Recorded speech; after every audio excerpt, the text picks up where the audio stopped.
Bonjour Daniel Barouin. Bonjour. Vous êtes vice-président de Kerwan et administrateur de Consulting France. Et dans ce cadre, vous avez participé à la rédaction de l'ouvrage collectif Accélérer la compétitivité, moteur de la prospérité, publié aux éditions Erol. Alors dans ce livre, vous consacrez une large partie au marché du travail. Vous donnez quelques pistes pour le rénover.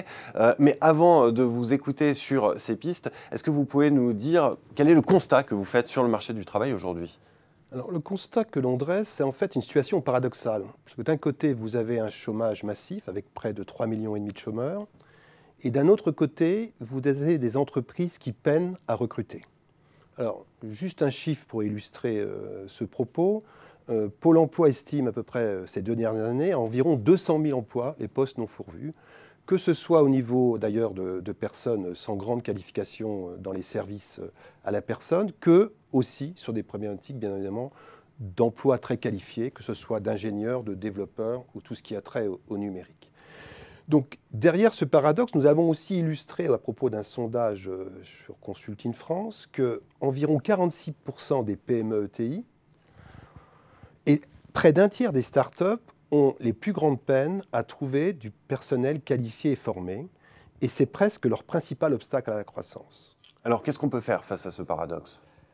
Alors face à ce paradoxe, en fait, il y a derrière, bien évidemment, un mauvais fonctionnement du marché du travail qui n'arrive pas, je dirais, à concilier cette offre et ces demandes. Mais au-delà de ça, il y a un concept clé qu'on a pu nous mettre en lumière, qui est ce concept d'employabilité. Employabilité. Alors, l'employabilité, en fait, a deux versants. D'une part, du côté des demandeurs d'emploi, où là, je veux dire, l'enjeu, bien évidemment, c'est de pouvoir faciliter la reprise d'activité. Et au-delà du débat sur le montant des allocations chômage, nous avons en fait un retour d'expérience qui montre que quand nous accompagnons les demandeurs d'emploi vers des parcours personnalisés, vers des formations qualifiantes, leur chance de retrouver un emploi durable est plus importante. Mais l'employabilité concerne aussi, bien évidemment, les personnes en poste. Parce que derrière, c'est toute la capacité qu'auront les individus, mais aussi les entreprises, à développer pour les personnes les compétences, à progresser dans l'emploi et à anticiper les compétences de demain. Alors là, nous avons en fait une double responsabilité. D'une part, l'entreprise doit pouvoir prévoir, je dirais, ce que seront les emplois d'avenir et ce que seront aussi les métiers sensibles, de façon à pouvoir mettre les moyens pour accompagner les personnes.